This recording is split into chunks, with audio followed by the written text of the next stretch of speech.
This program contains adult content. Is there a God? Big atheist. Really? What am I, an idiot? Come on. That yes, it would be nice if you could throw your sins and your responsibilities on someone else. But it's not true. It looks like far-left lunacy. I don't believe that it's true that religion is moral or ethical. You don't need to follow anybody!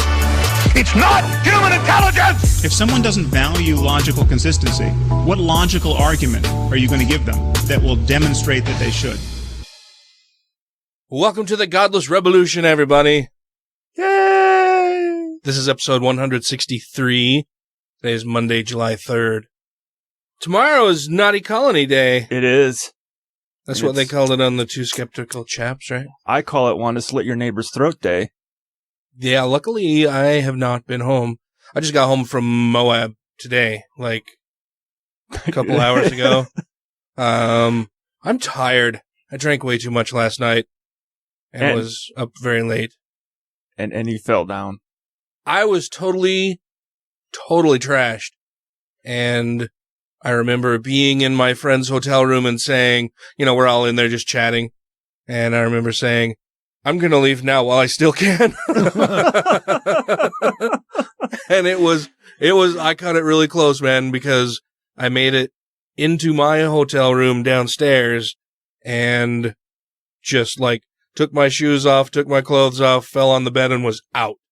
Like if you would have waited another minute, you wouldn't have made it back to your room. Yeah, I don't think I would have. And like I didn't even braid my beard or anything. I braid my beard every night before going to bed because if I don't, it's like this all up in my face all night long. And didn't do that. I was just done. Out. But it was fun. I'm very sore. We went bowling and my thumb got stuck in the goddamn ball and, you know, went to throw it down the lane and it ended up, you know, jerking me forward and kind of to the side. And yeah, I don't know. It was a fat man falling in slow motion as I fell into the gutter of my lane and the lane next to me and tried to catch myself, you know, by putting my hand down on the lane next. And of course, it's just fucking slippery as shit and all oiled and yeah. So I ended up just sprawled out Superman style across two gutters and half of a lane. See, and I don't even use the thumb hole in the bowling ball. Oh, yeah? No. I two-finger it, and I have my rest of my hand is like gripping around the ball. Yeah. So I can spin it really good. I've never learned the spin. I can't do a spin. Doesn't work for me. After I learn how to spin a bowling ball, I don't bowl it straight anymore. Huh. But it was a lot of fun. We did a sunset Hummer tour. That was pretty cool. It sounds dirty. It's what a lot of people think. When we just climb into it, they've got giant Hummers that, you know, they've got 3 rows of seats and it's like a safari truck. Yeah, go off-roading. Yeah, it was a lot of fun. Super dry there. It wasn't too hot this time when we were there. It's usually been quite a bit warmer. It's a little bit cooler this time. It was nice. Cooler as in 100 degrees. Yeah. Cooler as in, you know, not in 3 digits the whole time we were there. Yeah, it was still fucking hot. But yeah. It wasn't, oh my God, kill me now hot. That's what the beer's for, so you don't realize how hot it actually is. What did you guys do over the weekend? Not a whole hell of a lot. I mean, I did errandy stuff and cleaned up my boat stuff, but that's about it. Some honeydews. Oh, and you said you found another anchor? Yeah. On the boat? Mm-hmm. Yay! I was going to buy one anyway, but now I don't have to. Yay! And Ryan did filmy stuff? Yeah, since my weekend just started yesterday, I got a new camera and I wanted to play with the high speed on it, so how'd your D70 go with the... It went quite well. They were greatly appreciative of me lending me some equipment for the 2 days. Awesome. So very cool. We don't have any guests tonight. We're just gonna be doing some news stuff. We got some Ken Ham stuff, some Donald Trump stuff. I thought you said canned ham at first, but yeah, Ken Ham. Yeah. Well, it's Karl Rove that looks like a canned ham, right? That's true. Yeah. Yeah. We got actually some. Looks Cardinal more like Pell. just plain ham. Doesn't he, Karl Rove? Just a plain glazed ham or something. Oh, I think it's just the shape of his face looks like a canned ham. Oh, okay. You know? that oval. Yeah. Like Kind of that egg-shaped kind of thing. Okay. He's an egghead. Looks like a thumb. I thought an egghead was what you call a smart person. Sure. Or somebody with a head that looks like an egg. Okay. One of the two. One of the two.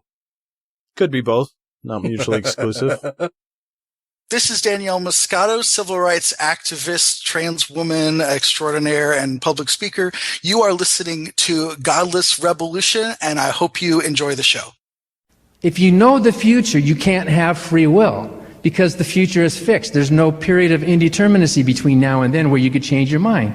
I might decide I'm going to have coffee tonight after we go out. But I could change my mind in the meantime. I have the freedom to make that choice. So if God is defined as a being with free will, who is omniscient, who knows the future, then that God is a married bachelor, and that God not only does not exist, that God cannot exist. And there are dozens of incompatible properties between God that show that by definition, mathematically, logically, the God you believe in cannot exist. Hi guys, this is Tom, your friendly neighborhood atheist. I want to tell all your listeners about the Gateway to Reason conference being held in St. Louis, July 28th through the 30th. I also want to introduce them to the 27 scheduled speakers and entertainers, plus some of the people like me and Thomas Westbrook of Holy Kool-Aid who will be attending.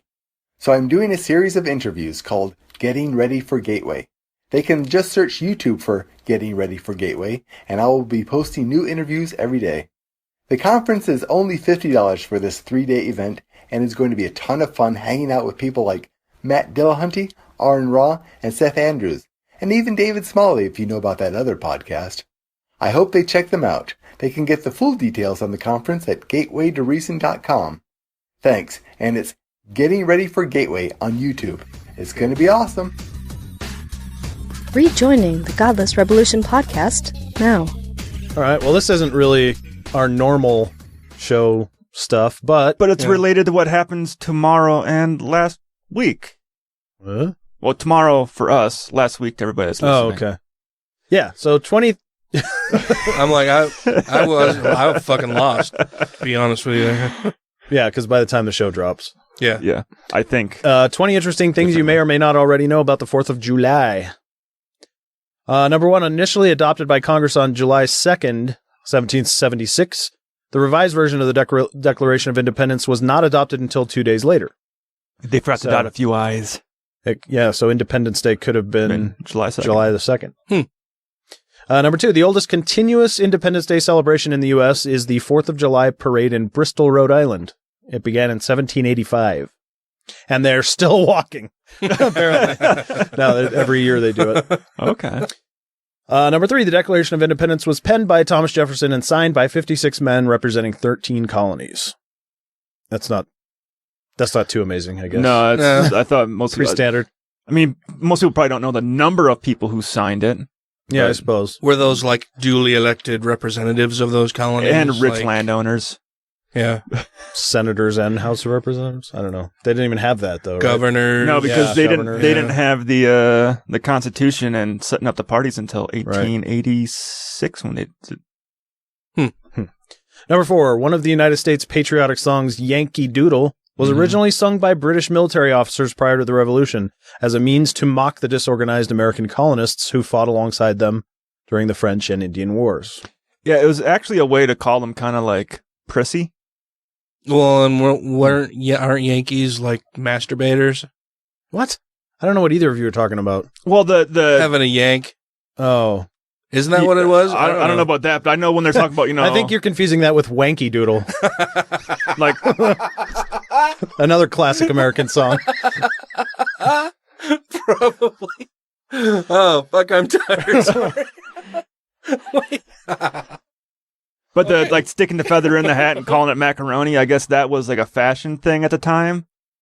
Calling it macaroni? Yeah, like that was an actual fashion thing. Like when they're talking about that, it was a fashion thing that would have alluded to them being more homosexual. Wait, so they really would put a feather in their cap, and that particular item was it together when the hat and the feather were together, it was called macaroni?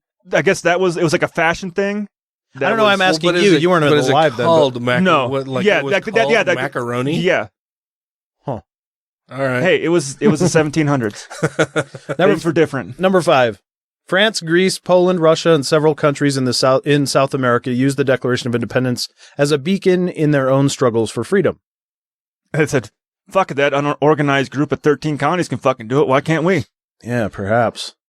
Those frickin' wankers did it. Yeah. Those religious nut jobs over there.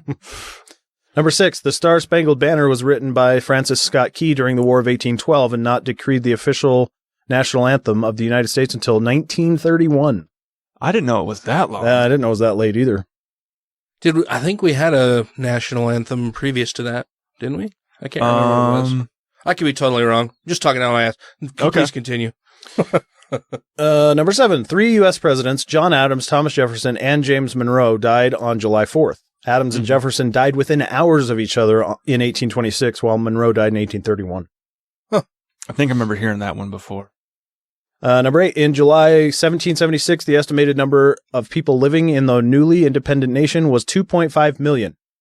According to the U.S. and World Population Clock, the nation's estimated population in July 2013 was 316.2 million. Wow. Fair amount of growth. Yeah. Yeah. Number 9, the Pennsylvania Evening Post was the first newspaper to print the Declaration of Independence. Number 10, both the Philippines and Rwanda celebrate July 4th as their day of liberation. In Southeast Asia, it is known as Republic Day, and Rwandans celebrate Liberation Day. Now, did they like just copy our shit or what? Like, hey, they did it on July 4th. Let's do it on the same day.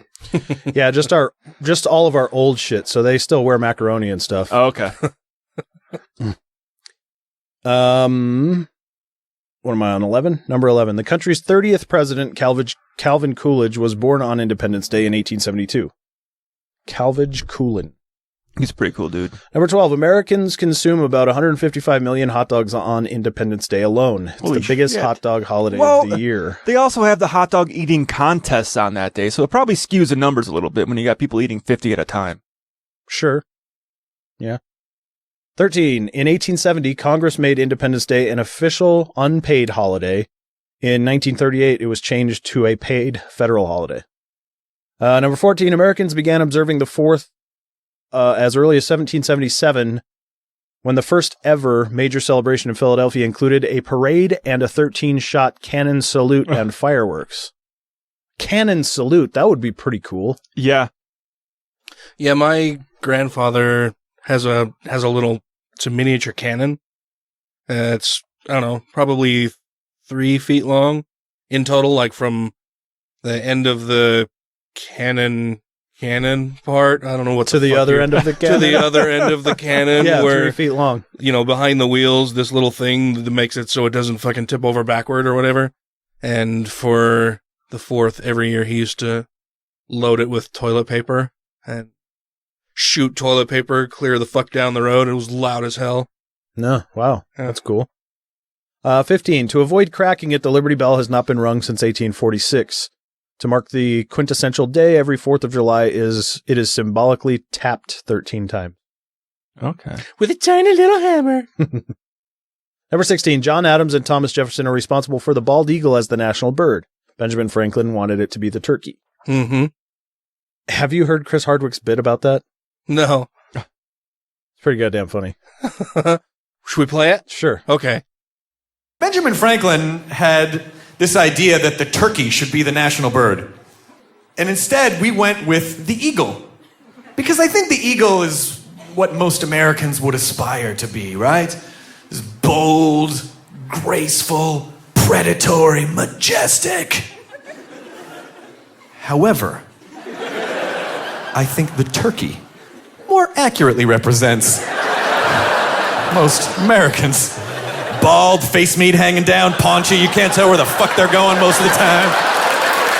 They get all excited, their voice gets shrill. Hey, when are you guys going to orders in NASCAR? Hey, everybody, look, we just saw the truck going to the Cracker Barrel.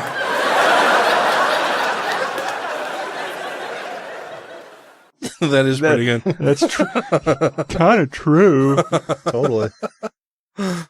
That's funny. Let's see. Where the hell was I? I don't know. That was I know the you Turkey. went there we past go. number 11. Number 17. Okay. 8 of the 56 signers of the Declaration of Independence were born in Britain. Fucking traitors. What do you care? You're the king of the traitors, Ryan. No, I've stayed loyal. Number 18. The American Pyrotechnics Association estimates that more than 14,000 professional firework displays light up the skies in the U.S. each 4th of July. I think half of them are in my neighborhood. Of the professional ones? No. Oh. That's probably their money shot. This time is of the just year. 14,000 professional firework displays. Yeah. Number 19. Two of our nation's great national symbols were made overseas. The Liberty Bell was cast in England and the Statue of Liberty in France. Yep. And number 20. The average age of the signers of the Declaration of Independence was 45. Benjamin Franklin was the oldest at 70, and Edward Rutledge the youngest at 26. Huh. 26. Signing away his stuff. Yeah. His dependents. Yeah, signing away his dependents. Signing away his dependents. Now he's independence. Now we blow shit up to celebrate it. Lots of fun doing that all the time. My neighbors fucking... Well, you guys saw that shit out there's in a the graveyard fucking of fucking fireworks out front. Yeah. Because, why bother even fucking cleaning that shit up, right?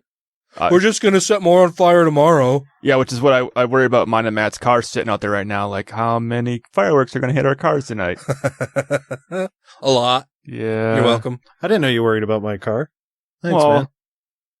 Mine's kind of blocking yours right now. We should have switched spots. Oh, we probably should have. Yours is worth a lot more. Hey, this is Mark Nebo, the founder of the Normalized Atheism Campaign, and you are listening to the Godless Revolution. The God of the Gaps argument has always been used to provide a place for God. The idea is that if science can't explain something, then maybe we need to reintroduce God. That's been historically the reason why people even talked about God. God was always an explanation for the things they didn't understand. Now, I don't claim that we understand everything, but we can give a plausible explanation for every question of this sort, rather than the gaps increasing as he was urging. I claim that the gaps have pretty much disappeared. From the White House to the pews. This is Rebel News. What other things have we got this evening? Oh, we wanted to talk about the Ark Encounter stuff. Dumb fucking ham. So what's going on there, Ryan? So let's go back into the past a little ways first before we talk about this article. So when they were trying to get their money from the state to be a park, because they're going to bring in all these tourists and they're going to make the state so much money, which is not working out. They said we're not a religious organization in order to be able to qualify for the money. I think they're only getting like half of the projected shit that they were saying. Yeah, because right? they haven't come up with the projections they said they would get. Yeah. Well, so they got the money because they said they weren't a religious organization. Now they've kind of flipped the script on that. Well, they've flipped it a couple times. I mean, first they were a religious organization, then they weren't while they were hiring people, but then they were. Yeah, because you had to sign their agreement. You had to sign an oath to Jesus or whatever the fuck that was. Then you had to fucking prick your dick and sign a piece of paper with it or something. Uh-huh. Yeah, I made that up. The mushroom stamp? Yeah. The mushroom stamp for our Lord. So now the Ark Encounter is trying to avoid paying a safety fee, saying they are a ministry. Huh. So wait. So the tax they want to avoid is a safety fee for their potential customers? Well, actually, it is for their potential customers and people in the area. Yeah, that's the one they're objecting to? Yeah. Well, that's interesting. Yeah, so it says, I'll just start off right there where you highlighted that because we'll just get into the briefing underneath that. So the safety fees would help the city upgrade its emergency response equipment, which is important to the Williamstown really want to because of the tourist destinations. But the folks in Answers in Genesis say they should be exempt from paying it because they're a religious ministry. Which, wait, so you should protect all of our stuff, and we're not going to pay for the. So you want tax dollars, so you're not a religious ministry. But then when you're asked to pay taxes to help the area out, now you are. So now they're going to give back all the tax money that they got up front to help build it, right? When they said they weren't one. No. That seems fair. No, I don't think they have any intention of doing that. The citizens of fucking Kentucky should be going ham right now. Oh yeah. So the article says, during brief discussions regarding the annual budget at the Williamstown City Council June 20th meeting, Mayor Rick Skinner mentioned the Ark Encounter was requesting an exemption from the safety assessment fee on grounds that they were a religious organization. The fee collects a 50-cent charge on tickets in administration-based businesses within the city of Williamstown, and currently affects only 3 businesses: the Ark Encounter, Williamstown Family Fun Park, and Main Street Garden. The city budget estimates $715,000 in revenue from safety assessment fees, which begins collecting from the 3 businesses at the month's basis beginning in July 1st. And about $700,000 of the projected revenues is from the Ark Encounter. So they're saying that $700,000 of the projected $715,000 is supposed to come from the Ark Encounter. But that's based off of the Ark Encounter's projections on how many people are going to come visit the fucking park. Uh-huh. So Ken Ham already knows they're not going to be able to fucking pay that. Because he can look at his attendance rate and realize, oh, fuck. So he says if he's going to do this, he's just going to raise the fees of what it costs to get in the park to cover the cost. Well, and why would he be so averse to paying this anyway? It's 50 cents per ticket. Per ticket. And I don't know what the the customers are going to be paying anyway. Yeah. It's not like Ken Ham is fucking paying this. Yeah. And it doesn't say in here anywhere what the ticket costs are to get into the Ark Encounter. But I can't imagine they're It's not like this is going to drive up their ticket costs by 100% or anything. It's like, oh, it's $17 to get in. Now it's $17.50. Yeah. But yeah, so I think at one part, if you scroll down there it is. Yeah. Well, and this says that representatives from the Ark Encounter initially said they would request an exemption from the fee if the city intended to collect more than $350,000 from the business. Yeah. But they're not collecting it necessarily from the business. The business is just going to pass that cost on to people. Exactly. Like, it's for the ticket. It's not that, for all of the money that you bring in, we're charging a percentage. This is on fucking admission tickets. Yeah. Which they could easily add. Just tomorrow, we're going to add an additional 50-cent fee on every ticket. I think that... Why would he have a problem paying that at all? I think because it's a tax. And why would he try to limit it? Like, it says that they would fight it if it was more than $350,000. Why? Because of Jesus. It's like the taxes that you see on your fucking mobile phone bill or anything else like that for improvements in line service and 911 fees and all that other bullshit. Well, I mean, and this makes me ask a question. If he's not wanting to pay this fee because he's claiming a religious organization, is he also not paying property taxes or any other taxes on the property? I don't know. Or any other business taxes that would be normally collected from a normal business? Is he not paying those as well? Can you get out of property taxes even if you are a church? Yeah.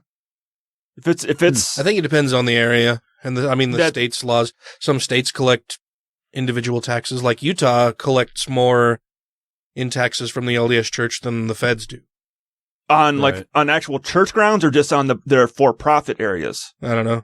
Because technically, because I thought technically where a church sits, if it's an actual church, if it's a meeting house or whatever, you can't collect property tax on that. That is exempt. But their for-profit sides of it, like the mall down there or their canneries, their for-profit things, that they do collect property tax on. Yeah, I don't know. I would imagine that varies. And since the church owns a shitload of fucking for-profit property in this state. Yeah, that they paid for with church non-profit. Yeah. Yeah, I know. Yeah.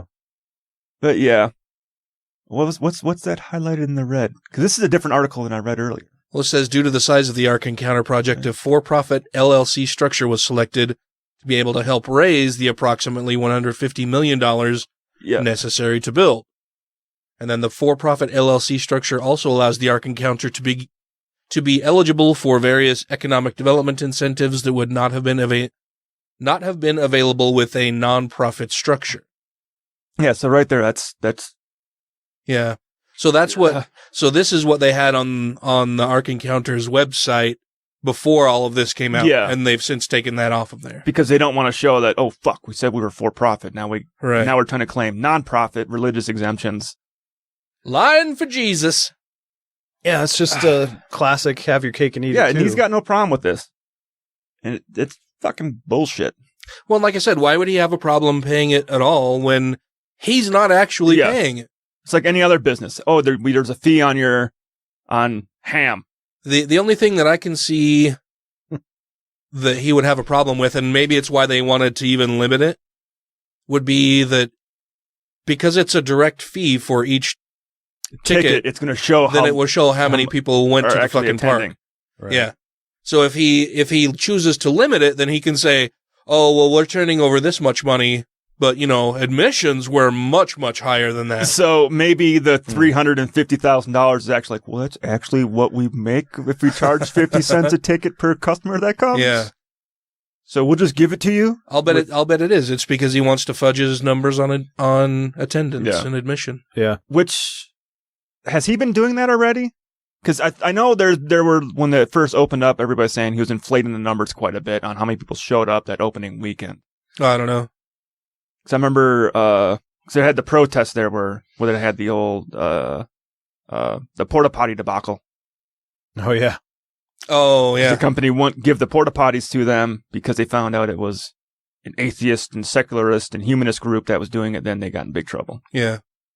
He must be really wondering what it takes to keep a business afloat in this country. Ooh. I mean, when it rains, it pours, right? 40 days. For 40 days and 40 nights, yeah. Huh. Well, that's all very interesting. Yeah, Ken Ham's kind of a dick. I really hope the state does come after him. He's like, just a hey, fucking idiot. Well, you changed your status. We gave you this money. We want our money back. Yeah. You said, this is what you said. You have not came through on your promise. Now you're changing your business. We gave you money underneath these pretenses. Yeah, the state should just sue the fuck out of him. Yeah. Just give us the money back. Yeah, you've lied repeatedly. But that's the other problem is that the people who would do that, the ones who are in charge of that, are a bunch of religious nut jobs too. Yeah, I mean they were for this whole thing from the beginning. Yeah, and now they're getting fucked, and the people of the populace of Williamsburg is getting fucked, or Williamstown.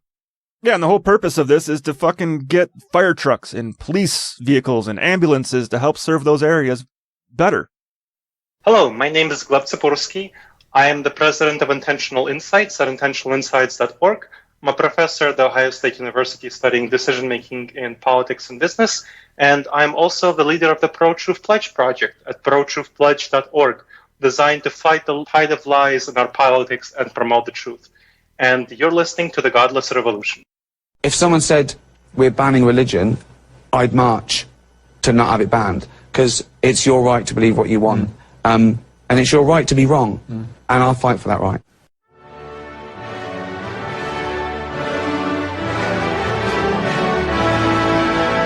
Here follows a public service announcement for the Two Skeptical Chaps podcast. Greetings, Americans! Over here in London, we are well aware that not all of you are loud, xenophobic, racist, sexist, religious nuts. But many of your politicians who display these frightful traits seem to be quite popular. Particularly a certain wall-obsessed, small-handed, best-word-using, daughter-perving, war-inciting, candy-floss-headed clown. To those of you who choose to follow such balderdash, we strongly recommend not to listen to the Two Skeptical Chaps. It probably won't be your cup of tea. Otherwise, give us a listen. Each episode, we cover any news or current affairs from across the globe. Things that annoy or delight us. That's two, as in the number 2. And skeptical with a K. The wrong way to spell it. Cheerio! 10 Commandments are no more. Freedom! I don't know. I'm torn about this. Well, I am too. Because, they're gone, which is good. I mean, that was the end goal, but now there's no court case that says you can't have this shit there. That's there will be, because eventually, but now they can't even take it to court because they can't file a case for something that doesn't exist. It's coming back. They already raised enough money to build 2 fucking more of them. Well, right, but they have to wait until it's actually done and put back. Do they? To do it, yeah. Yeah, because even I mean, they can start all of the paperwork, and you know. Well, even Lucian Greaves did a whole write up on why they're waiting, because they were all ready to do it for when it got put up, but then within 24 hours it was destroyed. But they wanted to make sure, hey, it's in place, so that way it's more of a valid argument. Yeah, I guess. It makes sense from his side of it. It just seems like such a nitpicky bullshit kind of thing where it's like if you sue over that and they're like, no, they're not. They're not here. Look, and it's like it's all crumbled down. Like, yeah, but it was fucking there. And then they're like, well, but it's not here now. So they'll pull that shit. Yeah, of course. Yeah, of course. But it's just, what judge would be like, get the fuck out of my court with that bullshit? It's of course you put it up. A religious judge in that's true. Arkansas. All right, fine. Yeah. Well, Arkansas. And so for a little bit of backstory, Jason Reipert, or Stanley, as his real name. Stanley Reipert, representative in Arkansas, decided that he wanted to get a 10 Commandments monument put up there to fight back against those evil people. You know the people I'm talking about, like the people at the Satanic Temple. I know, fucking. Who think that there should be a separation of religion and government. Mm-hmm. That Lucian, he's a horrible guy. So Stanley decided that he was going to raise money and get this monument put up on Arkansas state grounds. Yep. And he did. And so the Satanic Temple, along with the ACLU and Freedom from Religion Foundation, were going to file suit.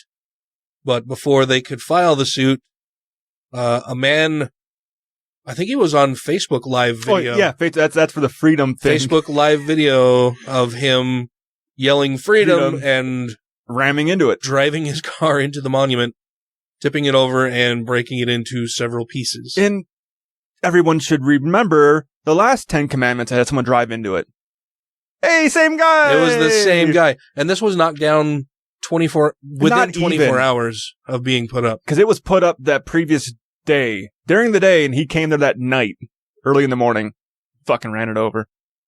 He looks happy.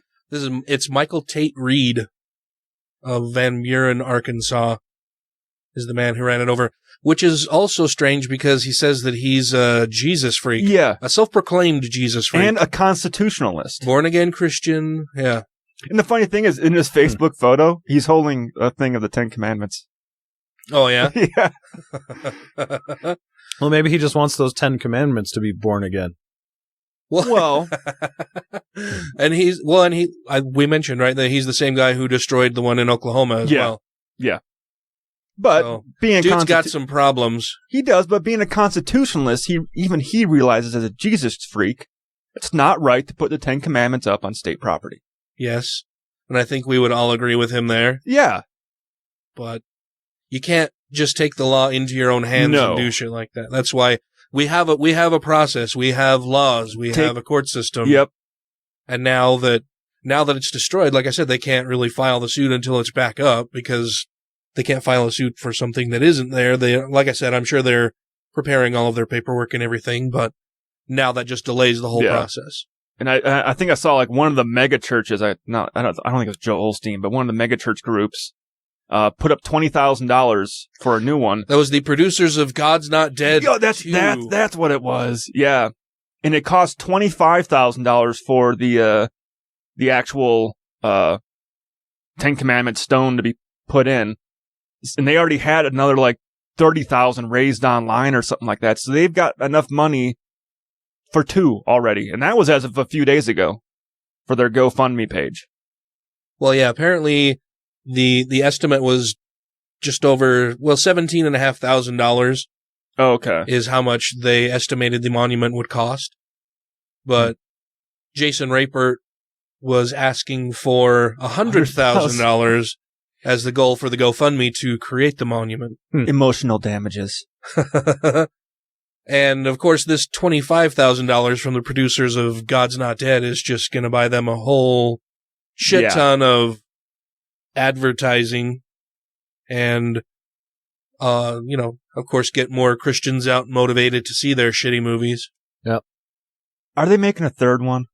I hope probably. not. Well, no, they just lost their budget for it. They just gave $25,000 of this shit. It's a winning franchise, man. They've made a lot of money off of those terrible films. The 10 Commandments aren't dead. Is our next one. to put a lunatic that drives a car around smashing up religious objects, who's an atheist. Yeah. Yeah, they, like I said, though, they made quite a bit of money off of that. Yeah. Off of those terrible movies, and now they can just sit back and get more people to go see it again. I wonder if they claim that they're a religious organization and don't pay taxes on their movies. I don't know. Maybe. Maybe not. I don't know. We'd have to look into that. But yeah, I'm disappointed in it. I'm disappointed that it was ran over just because, like I said, it delays the whole court process. And I was really hoping that they could take this to court and it would be struck down and put in stone, written on stone tablets somewhere that you can't fucking do this. Well, even then, going to court with it, it's going to be a long time in the court because they're going to drag it out as long as they can and try to make the Satanic Temple spend as much fucking money as possible on this. Oh, of course, yeah. Yeah. Well, and even then, I mean, even if you get a court ruling, nothing's really set in stone, so. I'm in one of those moods today. I don't know why. Hashtag Dad Joke Monday.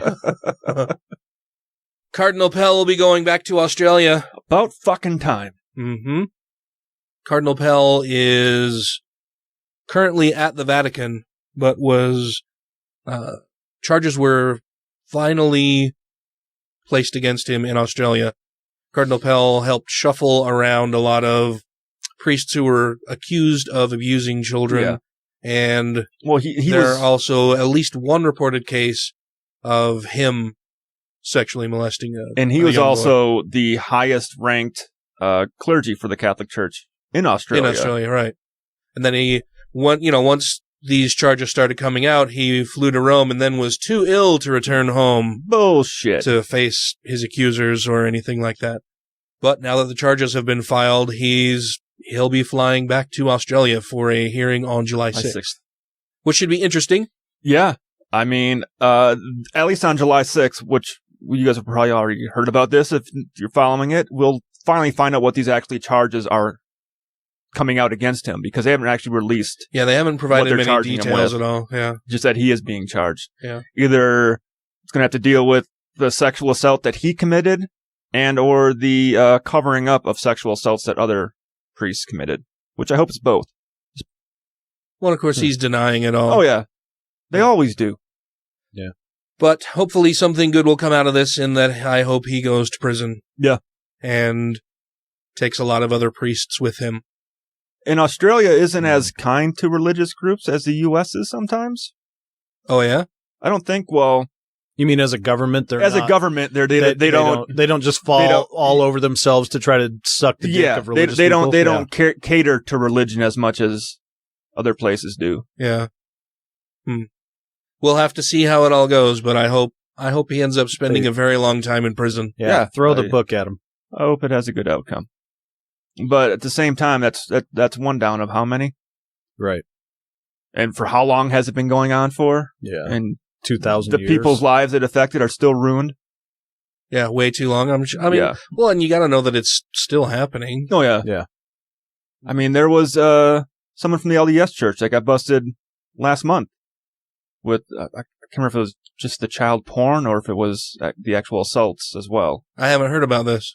There's a church leader here in Utah that got busted. Oh, that happens all the time. Yeah. We don't hear about it as much as we should, but no. Yeah. But everyone on like KSL and we're trying to like he's probably a good man. He's a decent man. He served a church calling. Clearly that means he's a good person. He's made some mistakes, but I know he's a great man in my heart. Yeah. It's all fake. It's all fake. My name is Dr. Karen Garst. I am the author of Women Beyond Belief, Discovering Life Without Religion. I also have a blog at www.faithlessfeminist.com. You can find me on Facebook at Faithless Feminist and Twitter. I'm at Karen_Garst. And you are listening to the Godless Revolution.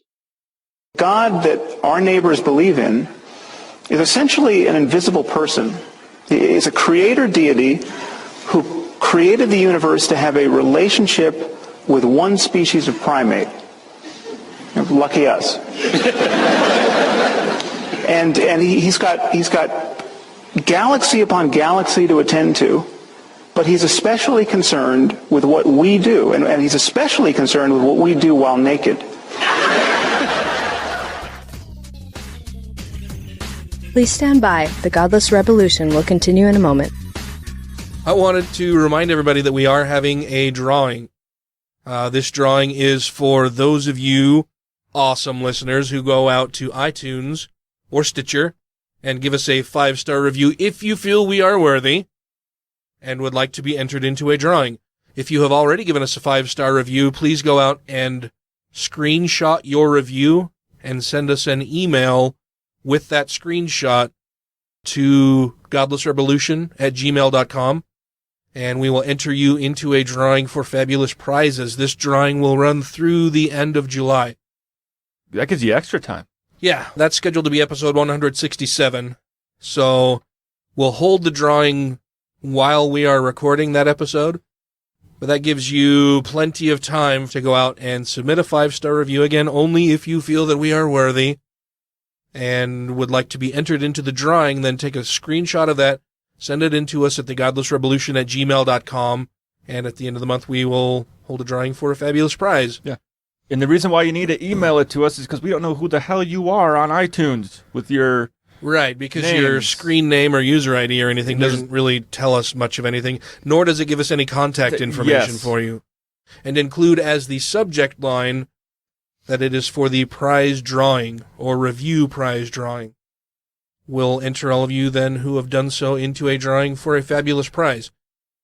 Get on it, people. Get out there, give us a review, and we'll enter you into the drawing, and one of you will walk away with something really cool. Well, then last week you said that you'd probably grab a few things and put them together and say, hey, what do you want? So the person who wins actually gets to choose, hey, I want that cool Star Wars item, or hey, I want that atheist-related item. It'll be a fabulous item that you will get to choose from several different items. Yeah. And maybe we'll just have different drawings going forward for a bunch of stuff, because I'd like to give it away to our listeners, because you guys are awesome. Yeah. So please get out there and do that. Thanks for listening. Now back to the show. Creationist has dropped his lawsuit against the Grand Canyon. Which, when I first read that, the headline, I'm like, don't tell me he wants them to change their markers on the thing saying how old the Grand Canyon is. Yeah, so it sounds like he's suing the canyon itself. Yeah, that's what I thought. Yeah. Well, so he had apparently asked to go in and collect rocks samples. and samples and shit, and that's something that, you're not supposed to take stuff out of the Grand Canyon. You're not supposed to take rocks with you or trees or anything there. Like, you're supposed to just leave it all there. Because if you had millions of people scouring the countryside down there and taking it all home, which is why when they then it would be an even grander canyon. Which is why when they do let people in to go in and take samples that are very precious to the Grand Canyon, they're very accredited scientists that work for accredited agencies. They're experts in the field. They're experts and that are going to do actual tests, and they're going to be put out for peer review and everything else. So they know that these samples, which they can't recreate, are going to a good use. Yeah, but this comes to us from the Friendly Atheist. It says that last month, creationist geologist Dr. Andrew Snelling filed a lawsuit against Grand Canyon National Park. That's an oxymoron right there. Yeah. After he was denied a permit to remove rock samples from the Grand Canyon due to his religious beliefs. That last part was all in quotes, the denied a permit to remove rock samples from the Grand Canyon. That's what the suit's about, right? Yeah. That's what he says happened. Right. Yeah. Yeah, because they all have a fucking martyr complex. Yeah. The story continues and says that claim was wildly misleading, though. They didn't reject his permit application because he was a creationist. They rejected it because his application made no sense at all. That's because he's a creationist. Yeah. He got his creationist buddies to offer peer review of his proposal. Yep. A big no-no. and what he wanted to study wasn't relevant, useful, or sensible according to actual experts. I really want to know what he was planning on studying. Noah's flood, I guarantee it. Yeah. Definitely has something to do with that. As University of New Mexico professor Dr. Carl Karlstrom, that poor fucker. Why do people do that? Hey, I see so many of those at work, man, and it's like William Williams or what two Carls is a storm. What? Is Carl Storm is two Carls is a storm. It's Carl Strum. Carl Strum. Oh, gotcha. Oh, when I looked at it really quick, my glasses are dirty. So they make you dyslexic? Yep. Oh. But as Dr. Carl Karlstrom explained to the permit granters at the park, I do not see this proposal as a scientifically valid research proposal. It is not well formulated based on current knowledge of Grand Canyon geology, the nature of microstructures of soft sediment structures in general, nor of the microstructures and mode of formation of monoclines. The proposed work does not seem to me to be of the scientific standard required for a park research permit, and in any case, would not need to be done in Grand Canyon. But the Grand Canyon's where the giant fissure opened up, which caused the world to flood, so it's the only place he can look. That's what his peer-reviewed buddy said. Well, the folks at the Grand Canyon had a decision to make. Did they want to waste a lot of time and energy fighting this battle in court, even if they felt they would win, or did they just want to throw their hands up, relent, and move on? Ultimately, they decided to give the crying toddler a cookie just so he would be quiet. His permit was approved. Alliance Defending Freedom, of course, calls this a victory for Snelling and science and Jesus. Oh, Jesus. I really hope they gave him like a 2-hour permit and it takes 1 hour to get down there and 1 hour to get back. They should have just, but this shit pisses me off.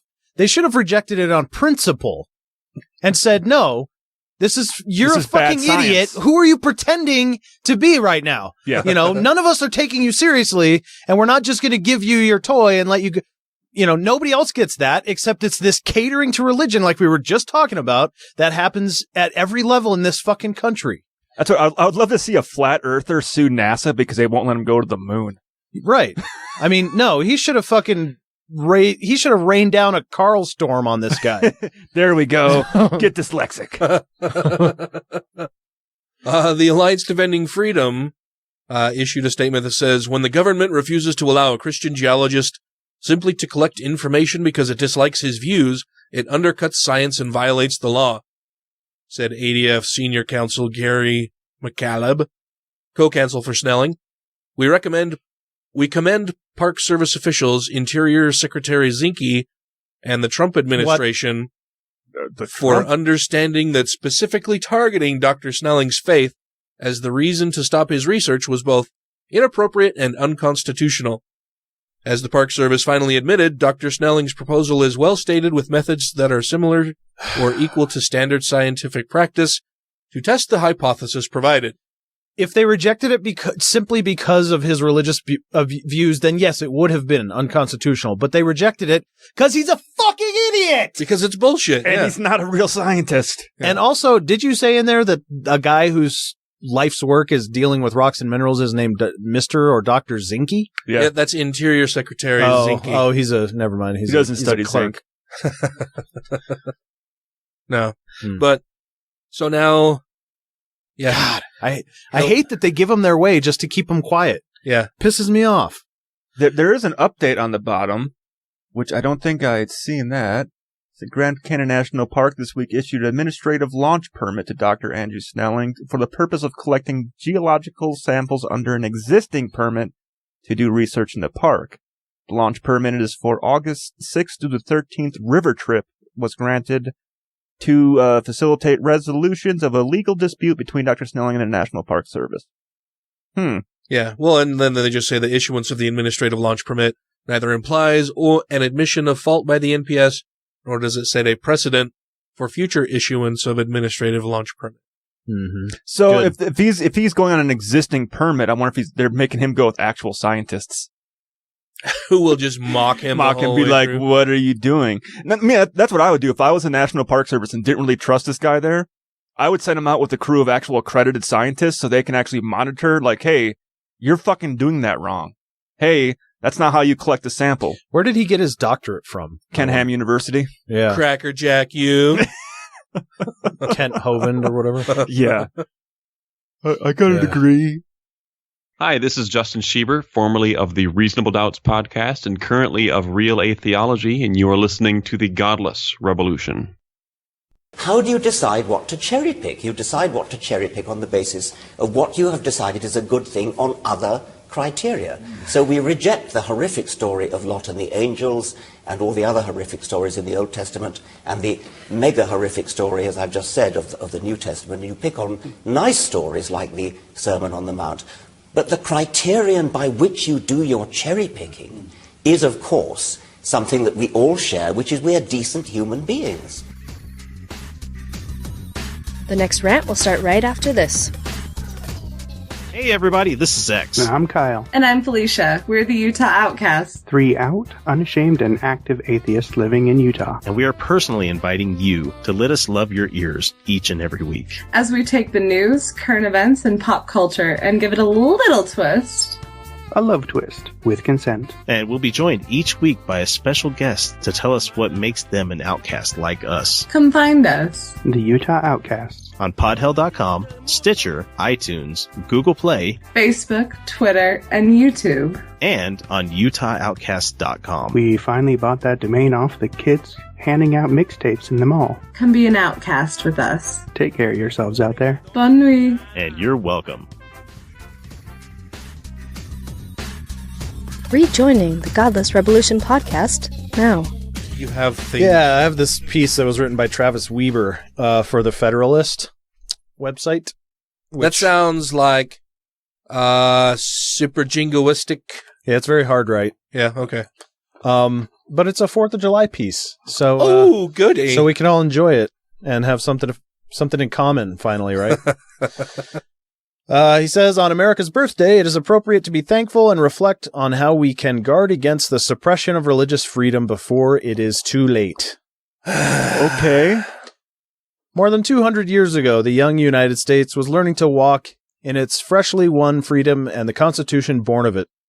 Our experiment in self-governance based on the idea that our Creator endowed all of us with certain inalienable rights, as reflected in our Declaration of Independence, was unique in the history of the world.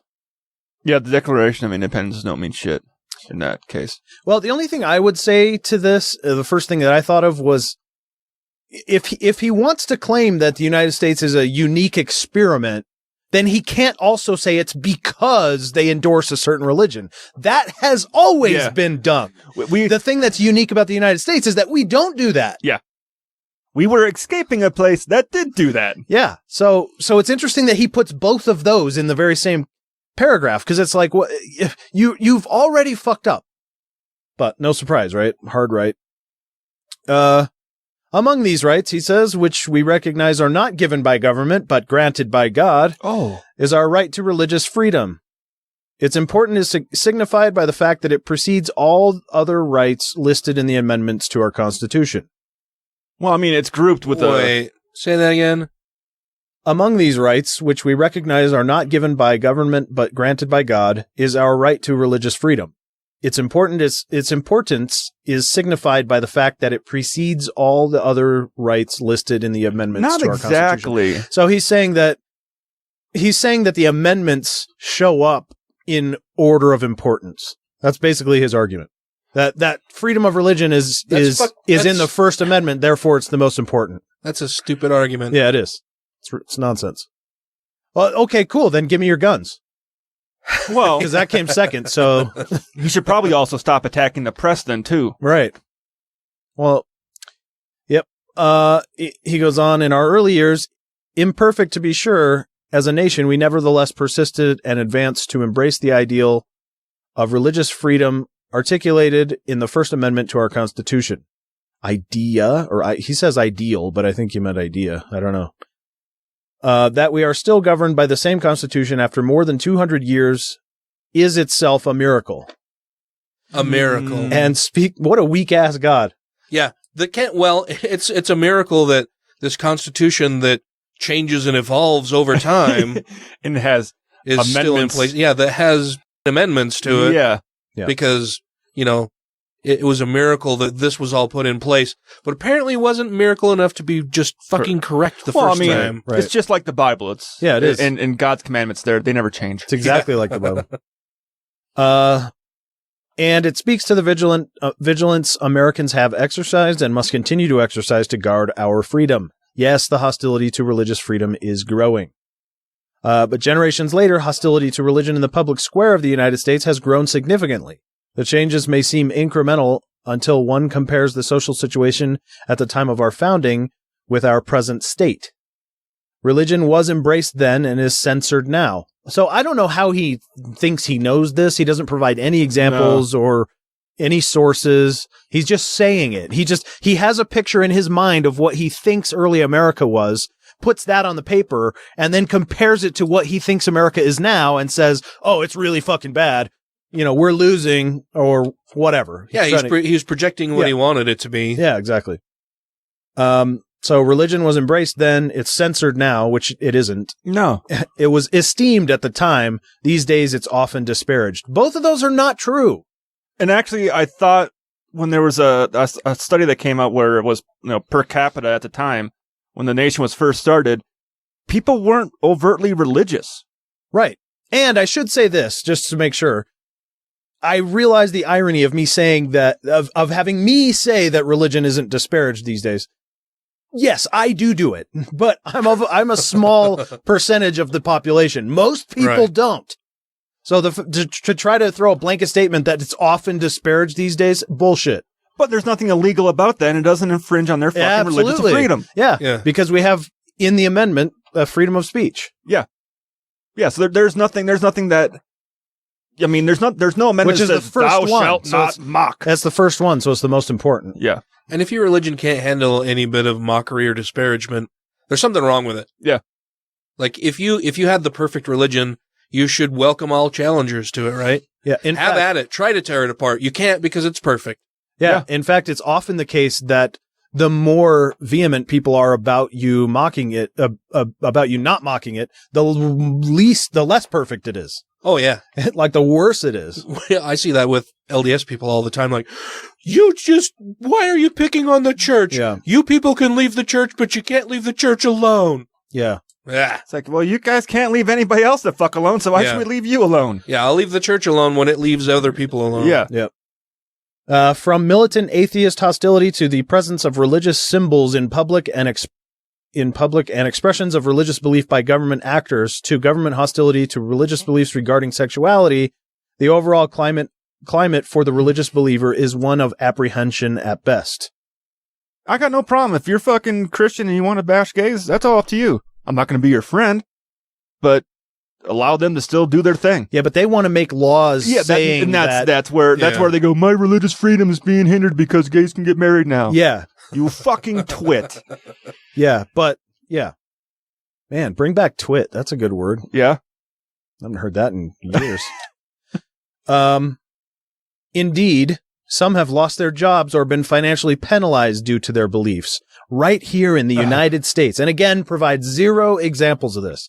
Unless he's talking about Kim Davis, which... Well, Kim Davis or the flower shop or the baker that were sued because they were fucking not providing services once they found that people were gay. Yeah, so...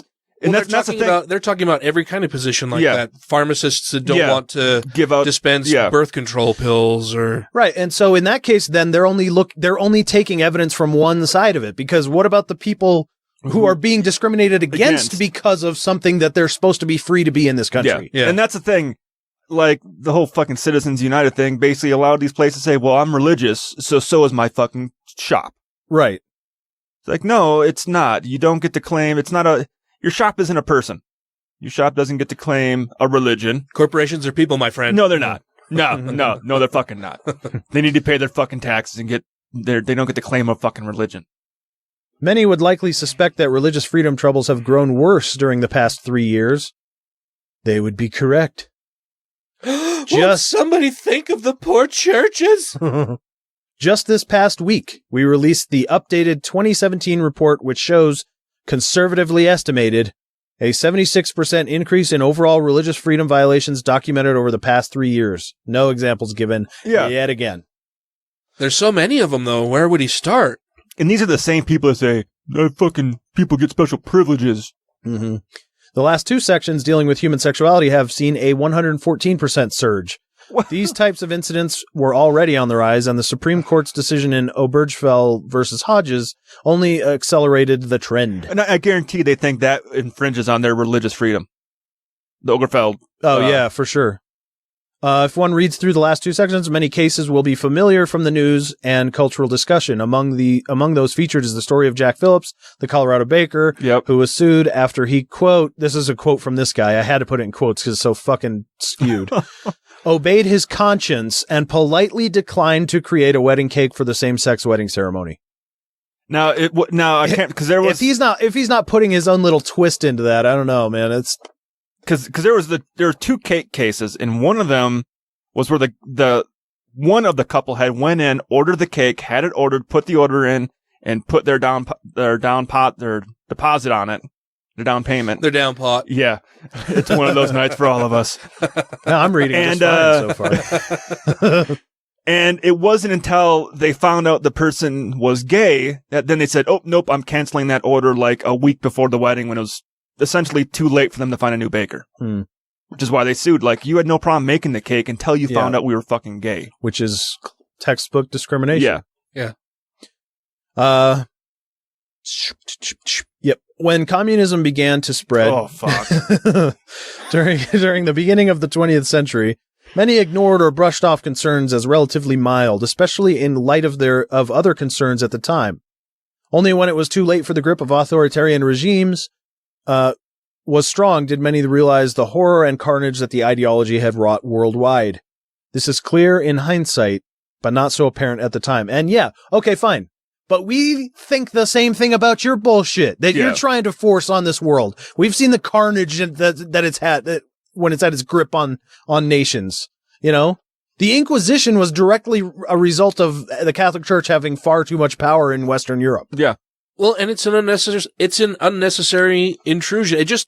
You're heaping more shit onto what you say you don't already like anyway, right? Most of these people are for small government and they don't want any government interference, but then they want to increase all of their religious privilege and add all of these special exemptions for religion that you should be able to do whatever the fuck you want if you believe in some invisible sky wizard who tells you what you should do and think. Right. And how long, like, you know, I've said this before, when is it going to be enough? And it never will. And for religious people, it'll never ever be enough. And here's one reason why. Because even if they were granted the right to do whatever they want, as long as they believe they're magical sky daddy, well then all of a sudden that's not so special anymore. And they fucking have to be special. So what's the next thing they're going to do? They're going to start saying, well, we have to figure out who really believes this and who's just saying it because they want to have these privileges. Guess what? You're right back in that same situation of trying to figure out who's pretending and, oh, this is a secret Jew over there. Let's go get him. And the whole Inquisition starts again.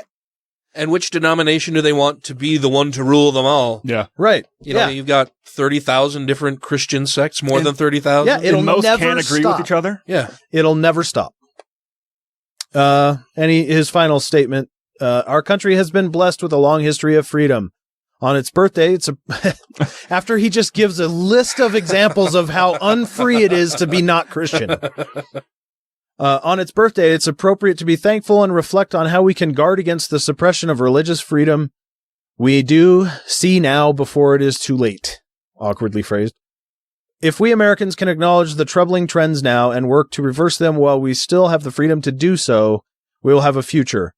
We'll have a future America that embraces liberty and remains free for all. Well, not all, of course, right? Not any of the groups of people he just listed. Right. Just the Christians. As trying to get their freedom and can't because Christians fight them. So not them.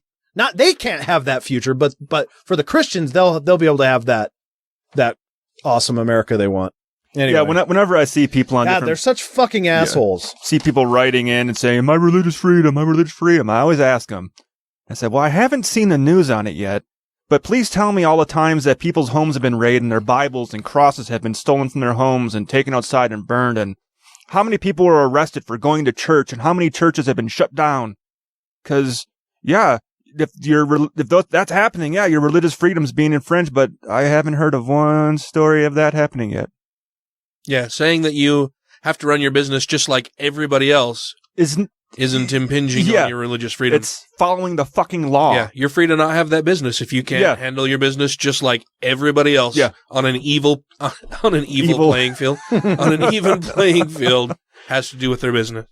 And I get if someone comes in and you think if they want to make a cake that's just a giant fucking cock, you're like, whoa, I don't agree with that. Cock cake. That's one thing. Cock cake. Like, no, that's not what we do here. We don't make cock cakes. We make boob cakes. We make pussy cakes, but we don't make cock cakes. They'd be like, okay, sorry, I'll go find a baker who makes cock cakes. But bukkake cakes for Halloween. Bukkake cakes. But if they're just making wedding cakes and you come in and order the same exact wedding cake someone else ordered, and they go, whoa, we can't make that for you because you're gay.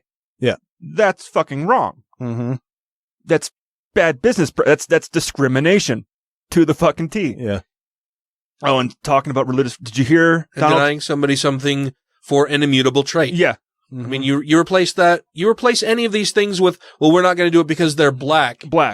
Or how is it any different? They're a Jew. Yeah, and we haven't said this for a while, but this is exactly the reason why they cling to gay as a choice, because they have to. Yeah. They've now painted themselves into a corner, and they recognize that if they admit that you're born gay, then they don't get to treat you like shit anymore legally. And they're trying to hold on to that last bit because they still want to discriminate. Yeah. They've lost all the other things, so now you can't be on top unless you have someone to oppress.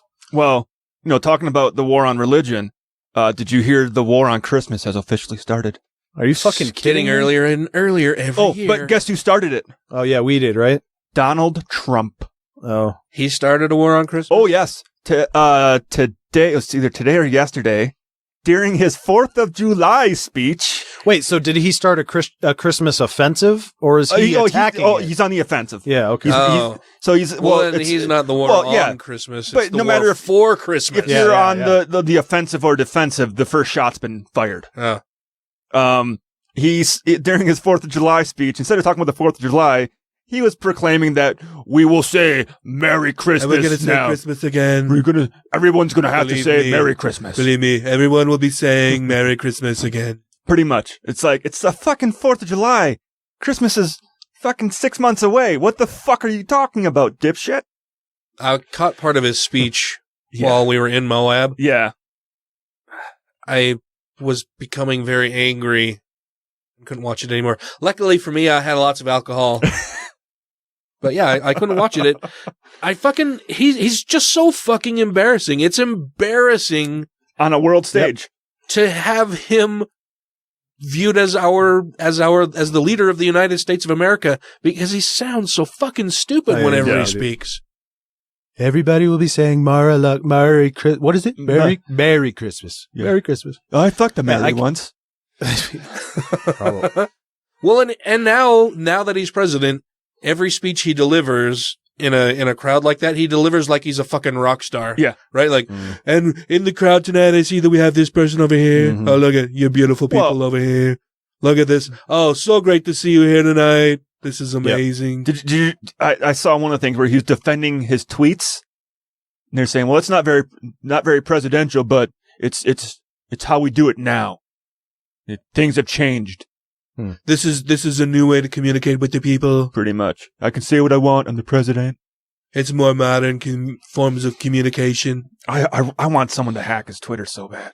But then we wouldn't notice. How would you know? It's a lot more eloquent. Yeah. Everything is spelled correctly. It's topical. It's not Christmas in July. Doesn't end with sad. It ends with happy. Yeah.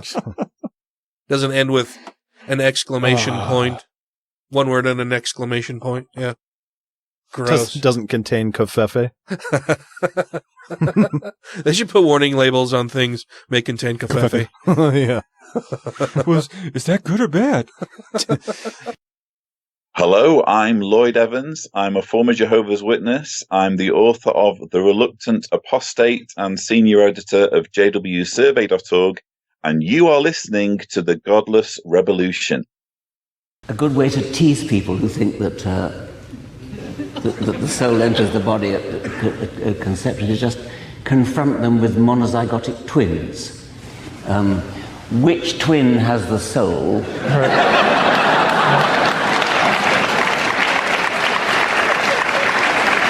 And which twin is the zombie?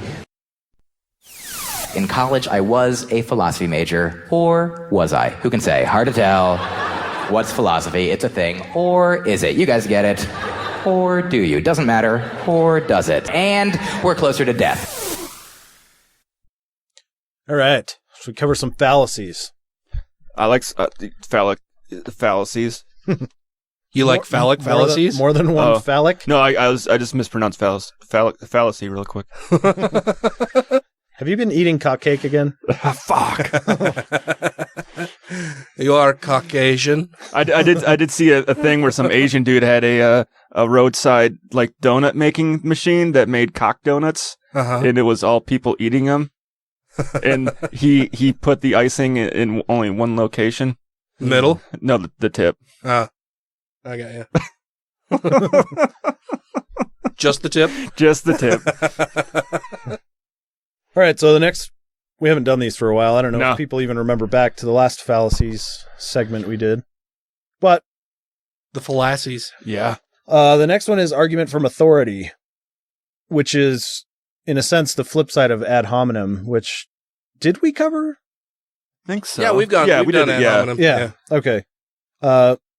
So in this case, argument from authority, the argument is advanced because of those advancing it. So it's because of the person who's saying it. I wonder if there's someone that's doing that kind of stuff right now. But arguments from authority carry little weight. The history of humankind is consistent in one fact: the frequency of human error. Sometimes fallacious arguments from authority are obvious because they are arguments from false authorities. Supermodels who push cosmetics, or pro athletes pushing home loans, or even sports equipment are likely false authorities. First, we don't know the supermodel or athlete uses the product at all. Odds are not. And second, we can assume that the supermodel is beautiful without the product and the pro athlete was successful without the equipment. Mm-hmm. And that millionaire athletes probably don't need that kind of home loan. You would. The creationist versus evolution debate is especially flush with false authorities, like Kent Hovind and others, who freely lecture publicly on false diplomas and credentials. This is also true with most conspiracy theory debates, such as those surrounding the Kennedy assassination, Bigfoot, the Apollo moon landing, hoax, etc.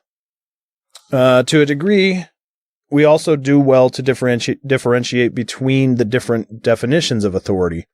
Authority can mean either power or knowledge. In the case of knowledge, we often find we must trust people to help us make sense of the vast and complex array of knowledge surrounding an issue. Yeah, which I think that part can get a little more difficult. Well, so would that be like, Christopher Hitchens would defer to Sam Harris or Richard Dawkins when it came to their areas? Yeah. But then again, that wouldn't be our. You have to have some trust to go, well, this person has spent decades researching and being involved in these programs to know he is an actual authority and has spent time actually studying this stuff to be able to trust him on that authority. Right. Rather than just, that guy's a Christian too, so he knows all the stuff about this. Or he has whatever bullshit degree and would know because of that. Yeah, that's like when you're talking about the degrees earlier is, the degree that Kent Hovind has from Kent Hovind University better than a degree from Harvard. Dr. Emeritus and super special stuff. Yeah, or Dr. Snelling of Grand Canyon fame. From Ken Ham College. Yeah, degree in truthology or whatever. Okay. We do well, for example, in courtroom trials to consult psychologists and forensic authorities, or to consult with trained meteorologists, geologists, physicists, chemists, etc., when debating global warming. But we should view these people as resources for understanding the logic and evidence, rather than as those given the final say concerning the issue. Agreed. Because like a lot of that stuff, like when you read a vast thing of like the global warming, usually you're reading a paper that's a consensus of all the other scientists, not just one person's take on a series of different scientists, research and peer-reviewed studies all put together into one. So would citing Al Gore on global warming be an argument from authority since he's not trained? He's a politician. I would say so. Yeah. If you're citing him as your source and your reason for believing in global warming, yeah, I'd say that's a fallacy because he's not trained in that field. Like, he's not qualified to actually speak on it. Well, maybe this has been a little bit harder to follow since I'm actually looking at it and you guys aren't. Here's a couple examples. So here's the first one. The administration must know where the WMDs are, or they wouldn't have sent American troops in to look for them. Note, this is also a non sequitur. Yeah, I was going to say that doesn't really follow that. That's why they were sent there. If they knew where they were, they wouldn't be looking for them. They would just go and get them. Yeah. Right? Now, I would say with that, they probably knew from past experience with Saddam's regime, knowing, hey, they did make a vast stockpile of weapons that are underneath the Geneva Convention, considered illegal as far as the chemical and biological weapons. We know he's had them in the past. We just don't know where they are now, so let's go in there and get them out of his hands and get them away from people that could potentially take him and use them in bad ways. So where's the argument from authority fallacy in this? Let's see. The administration must know where the WMDs are. I think it's where he's saying must know, because I don't think... Or they wouldn't have sent American troops in to look for them. I think it's saying the authorities have knowledge of where these WMDs are and they're actually going right to them. So the administration would be the authority they're appealing to? Yeah. Yes. Yeah. Okay. Here's example number 2. Saddam must have WMDs. The president wouldn't lie to us. The president being the authority on that. Well, yeah, that's just saying that because he's the president, he has some special authority over whatever he says. Over WMDs and other... Yeah. And okay. to trust everything that comes out of his mouth. And this one is also an either-or fallacy, as not all incorrect assertions are lies. Mm-hmm. Third example of this, it happens not to be the area where weapons of mass destruction were dispersed. We know where they are. They're in the area around Tikrit and Baghdad and east, west, south, and north somewhat. So everywhere? That's what Rumsfeld said on May 30th, 2003. Okay. So I was going to say, that sounds really familiar. Yeah. So being that Baghdad is pretty central, and Tikrit, I think it's south. It's north. Was it north? I think Tikrit is north and west of Baghdad. Yeah, because Baghdad's kind of central east side of the country. But yeah. But if you go north, south, west, or east of either of those two places, you've just covered the whole fucking country. Yeah. So he's not lying. He's just being very vague. But how is this an argument from authority? This is just well, I think the argument from authority on it is saying we know they are there. We didn't know what was there, or even if they were still there. We just knew that in the past, Saddam Hussein had these weapons. Does he still have them? I think that was the big thing behind people saying, WMDs was a conspiracy just to go into Iraq, because we never found any. But it's like, well, you got to define what a WMD is. Right. And yeah, we didn't know how much they had or where they would be. We just knew that, hey, they've had them in the past and they probably still have them right the fuck now. Right. But saying 100% sure they do have them, that is probably a fallacy, I would guess. Should we move on to argument from ignorance or non-testable hypothesis? Still argument from ignorance, yeah. Yeah, those are two different names for the same one. Okay. I've never heard it called that, the non-testable hypothesis. I haven't either. This is a fallacy. 2 that's right there. This is a fallacy that which has not been proven false must or is likely to be true. What the fuck is this? That which has not been proven false must be true. Must or is likely to be true. Oh, Yeah. okay. All right. Right. However, the fallacy usually applies to concepts that haven't yet been adequately tested or are beyond the realm of proof. So, lots of religion-y stuff in here. Like the teacup. Right. Our legal system protects us from this fallacy under the presumption of innocence guideline, innocent until proven guilty, even if it's not, carried out that way. Religious beliefs are founded on this fallacy, but remember that a religious belief is, by definition, based on faith rather than the empirical evidence. Yeah, which is something that's already untestable.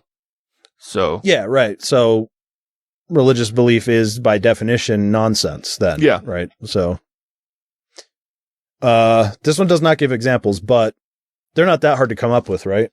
No, I mean that's why other atheists use like the teacup behind the moon, or whatever in the solar system. Yeah, around some planet someplace, or the purple dragon in the fucking garage. Or Well, I think one of the classic ones would be like, if a religious person versus an atheist debate, and the religious person says, "Well, how did the universe start?" And the atheist says, "Well, we don't know." No. I do. God did it, right? It's like, well, prove it. Yeah. Right. Or so Right. anywhere Right somebody here in Genesis it says this. Basically it's the idea that anywhere somebody lacks knowledge, your idea fits into there. Yeah. It's, God of the gaps and all that kind of stuff. Well, we don't know what caused it, so it must have been a creator god. Right. Which is so weird because the argument from ignorance is essentially saying, I don't know, therefore I know. Yeah. Yeah. Yeah. It's pretty ignorant. It is. One ignorant argument. Bandwagon. The basic fallacy of democracy, that popular ideas are necessarily right. Of course, in democracies like America, popularity does play a certain degree in determining right, so it's worth keeping in mind that America and most Western democracies are constitutional democracies, which means the political system deliberately checks and balances mob rule with codified principles that individual liberty and equality. Obvious examples of once popular moral and legal positions include race-based slavery, legal cocaine, American women not being allowed to vote until 1920, prohibition, etc. The fallacy example is everybody's doing it.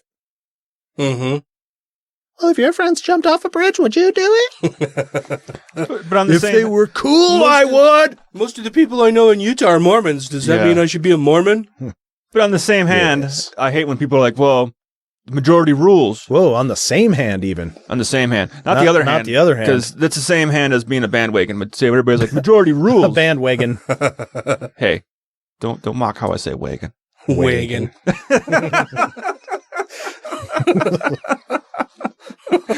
Oh, I love how you both did it at the exact same time. Wagon. Should we do one more or should we move on?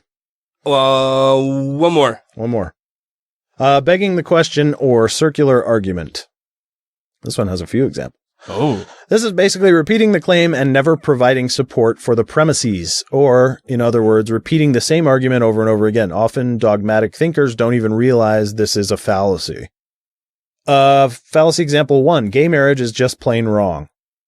Why? People say shit like that all the time. Yeah. How is that circular, though? That's where I was waiting for the circular part. How it's going to come around to. Well, maybe because, yeah, I guess if you ask the question, why do you oppose gay marriage, or why is gay marriage wrong, and they say it's just plain wrong, but then they're including the question. The conclusion is already in the statement, yeah. and then, yeah. Drugs are just plain bad is another example. Same thing. I can't believe people eat dog. That's just gross. Why? Because it's a dog, of course. How can someone eat a dog? That sounds like an argument you would hear. Yeah, and I would agree with that argument. I can't eat a pet. Don't make it your pet first, then. Yeah, but every dog. Eat your neighbor's dog. I couldn't even eat his. Eat Dad's dog. No, don't eat my dog. Oh, don't eat my dog. Then how would I get puppy time every week?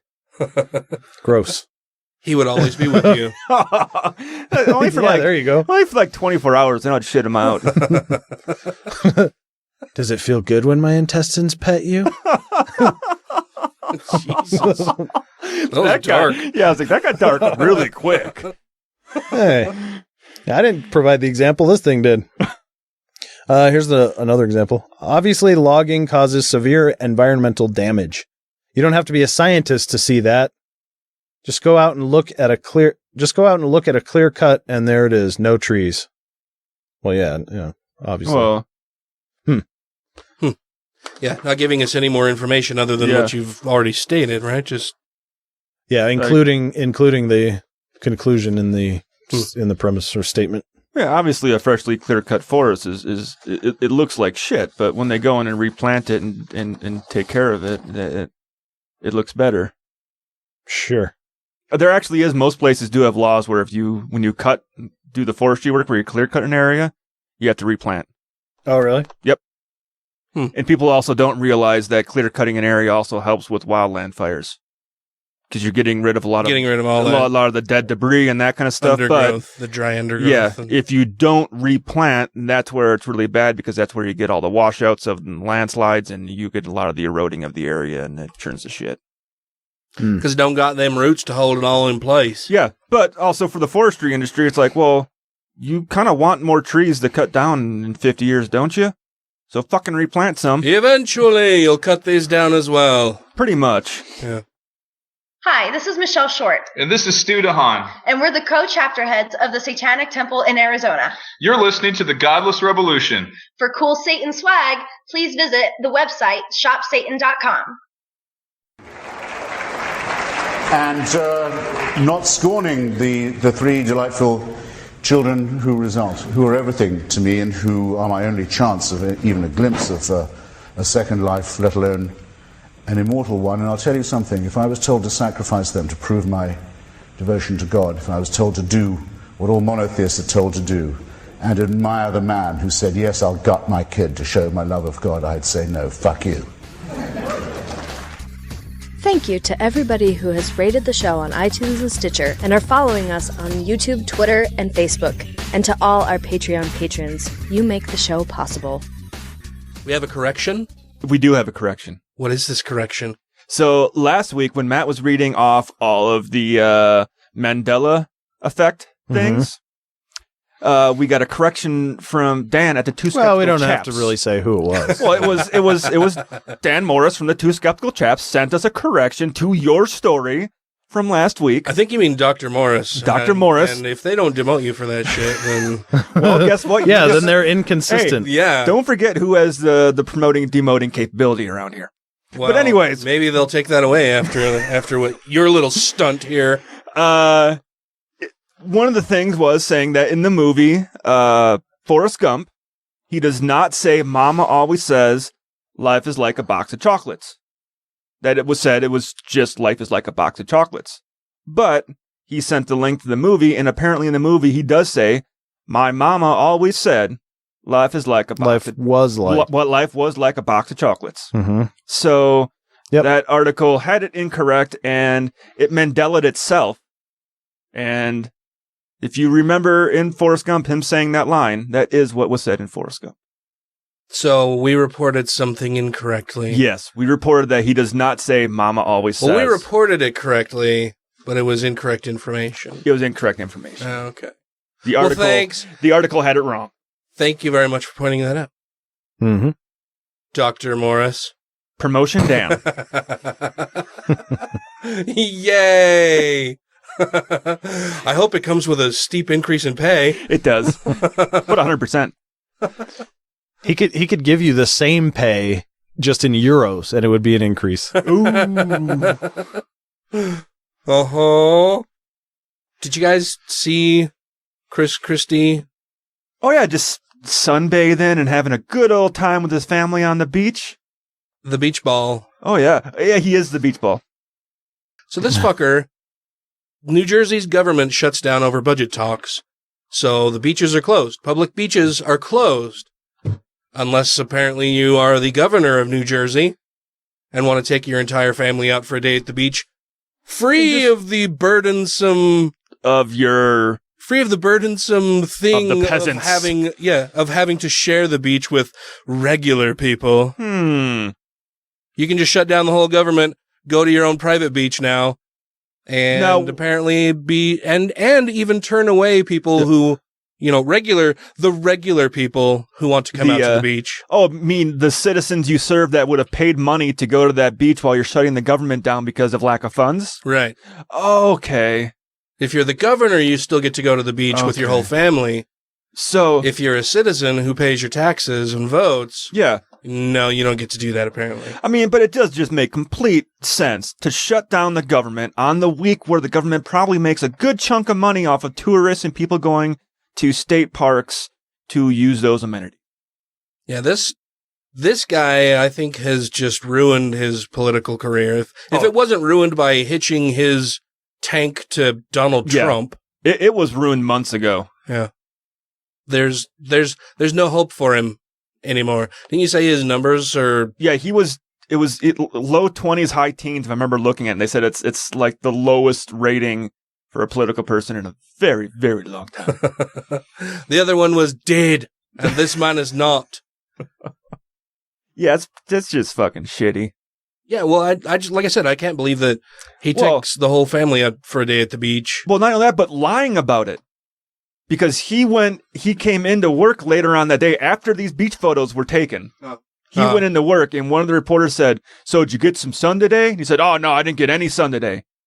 And then these photos came out, and one of his people said, "Well, he didn't get any sun. He had a baseball cap on." So it's like, yeah, but he was on a closed beach. Well, what about his big fat fucking thighs? They're in the sun. I can see it. The governor was on the beach briefly. He did not get any sun, Mr. Murray added. Yeah. That's his spokesman, Brian Murray. Is that Sean Spicer's cousin? He had a baseball hat on, therefore he got no sun. Yeah. Do you guys have any idea what size of baseball hat that would have to be to keep Chris Christie out of the sun? That's actually one of those ones you get down in like Mexico that usually goes around your whole head and like it shades your shoulders and everything. Sombrero, that's what they're called. I mean, he's probably solely the reason why Earth's rotation is slowing. Every time we come around the sun, those two masses. But the Earth is flat. Well, and ordinarily, but it rotates. Ordinarily, he doesn't go to the beach because then all the water starts creeping in. He has to get wet. No, fuck that guy. Though. Automatically high tide when he shows up. Can you imagine living in New Jersey? Having to deal with wanting to take your family out for a day at the beach. You get there and you find out the beach is closed. And then you see that later on he's been there. The governor has been sitting out there with his family, got drinking. the whole beach to himself with the family. Man, I would be pissed. Yeah. His own private beach. Hi, this is Yvette Dontremont, aka the Cybabe, and you're listening to Godless Revolution. You can find me at cybabe.com, at my Twitter account at the Cybabe, and if you've hunt really hard, you can find me at Pornhub. I dare you. Okay, we say we came across this murder site and we're just cleaning it up. Who cleans up murder sites? I don't know, we're Mormons. Mormons don't clean up murder sites. Mormons are helpful. If you have questions, comments, concerns, compliments, corrections, criticisms, or concepts for content, contact the show via email at godlessrevolution@gmail.com, by text or voicemail at 330-81-REBEL, or Twitter the twatter at TGR Podcast. Thank you! I got a fun way to end. Okay. I just have these quick little headlines that I pulled that aren't related to stories, the show really at all, just like weird news items that I just grabbed a couple that we can whip through really quick. Okay. UFC fighter Justine Kish, who pooped herself, gets sponsor offers for butt wipes. Ooh. Well, maybe they pay well. I'm sure they probably do. She could use them. It's 2017, and there are still people who think you can trust online users with the sacred task of choosing a name. Ohio's Bureau of Motor Vehicles created a new mascot and then went onto social media to ask for help giving it a moniker. Quote, only appropriate names will be considered, close quote, the agency warned. As if that's ever made a difference. Needless to say, Platey McPlateface is already the clear favorite on Twitter. Yes. Lactose intolerant man creams Starbucks in Facebook post written on toilet. What? That sounds disturbing. I didn't know Facebook came on toilets now. Yeah, it does. And this is his quote. This is the second time I ordered a venti iced coffee with soy milk this month, where the soy milk request was ignored and regular milk was instead used. I've pooped 11 times since this morning. My bottom hurts from all the wiping. Do you think I enjoy soy milk? Does anyone enjoy soy milk, really? I don't order soy milk because I'm bored and want my drink order to sound fancy. I order soy milk so that my bottom doesn't blast fire for 4 hours. I'm not a Charmander. Thank you for listening to my rant. P.S. I'm writing this from the comfort of my toilet. There we go. That poor guy. We've all been there. Yeah. Losing your subway card or bus ticket is one of the most frustrating things that can happen on your way to work. But Meow Ludo Disco Gamma Meow Meow has figured out a way to prevent that. He's embedded his transit pass in his hand. Ooh. Meow Meow, a biohacker from Sydney. Is he also a cat? Had the near field communication chip from an Opal card cut down, encased in biocompatible plastic, and inserted into his body just beneath the skin of his left hand. I've heard about a lot of people doing this kind of thing. That name again, if you were wondering, is Meow Ludo. I was going to ask. Meow Ludo Disco Gamma Meow Meow. Disco Gamma Meow Meow. He must be a hoot Best at parties. name ever.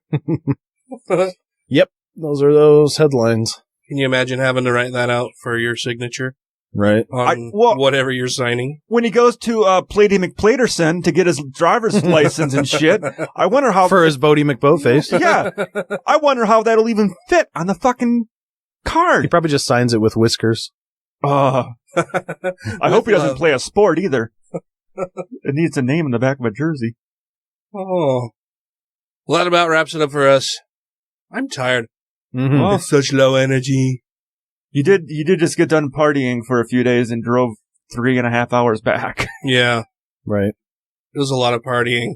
Too much partying, probably. But we're going to move over to the portion Patreon of the portions of the Fortune 500s. Uh-huh. We're now going to move to the Patreon portion of the show. Yeah. And so this is where we bid all of you a fond farewell who are not Patreon members. Are we going to read our list of Patreon members? Yes, we got some new ones. I was going to say, before we do that, I want to be sure that we thank our Patreon supporters. We picked up another couple this week. Yeah. One of which I received a post on my Facebook timeline. Actually, let me pull that up. Fill some airtime. Because we love all of our Patreon members and our Facebook people and all of our friends in general. You're all a really nice group of people, and we love getting all your news and medias. And don't forget, if you go and leave us a review on iTunes right now and give us a really good review, and then send us a copy of that review, Dan's going to give you an awesome gift if you are chosen from our random choosing of people who leave us reviews. Yeah. So go out and do that, people. I explained that really well. I think I'll probably have a thing that I'll play earlier in the show too, like a little drop. Okay. Like I edited our thing last week. I forgot we were going to do that. It's nice. But out on my Facebook timeline, Dr. Daniel Morris made a post that says, "So, just to be clear, well, maybe I should do this a little posh. So, just to be clear, you read out the name of every patron as it appears in Patreon every episode, right?" And I didn't get why you posted that on your wall until about 2 hours ago. I wondered about it until I went and looked at our list of Patreon patrons and discovered that one of our new patrons is Dr. Dan, Matt's boss from the 2SC podcast, to whom we pledge loyalty. Wait a minute. It doesn't look right. That's the username. Yeah, that's what was sent for the username. Uh-huh. And that's what we read off. Is that meant to be the Two Skeptical Chaps podcast? Oh, yeah. Oh, okay. So yeah, that's their abbreviation. That's just the part that didn't look right to me. Okay. This week we also picked up new Patreon patron Janet Uter. I hope I'm pronouncing that right. If not, let me know. I'm probably crucifying it. But I also want to thank our other Patreon subscribers, Stephen Andrus, Mo Cowbell, Jefferson Montoya, Christy Kalbach, Andrew Vodapich, Let Them Eat Kofefe, Wes Aaron, Utah Outcast, Sandy Faulkner, Angelica Pearson, Jeremy Goodson, Brandy Hamrick, Taylor Grin, Grant Lermer, Savadakuna, and the Gaytheist, Aaron Burton. Thank you all so much. We greatly appreciate every single one of you. A whole lot. We do. It's true. All right. Well, we will talk to you next week. And so, until then, crucify that like button. Leave a review to achieve nirvana. As always, rate the show 5 times a day toward Mecca. I was told I read it's good. It was just the one time I remember when Dan couldn't read it and you took over for him. Well, and that time you did pretty good, actually. But there have been a few times where I take over and it's like I get to that like a name and I'm like, fuck that name. Fuck that name. I was doing so well. Never drink alcohol if you've recently. Never mind. Jesus, cut that out. All right, fine. Maybe my tongue is not quite working right tonight.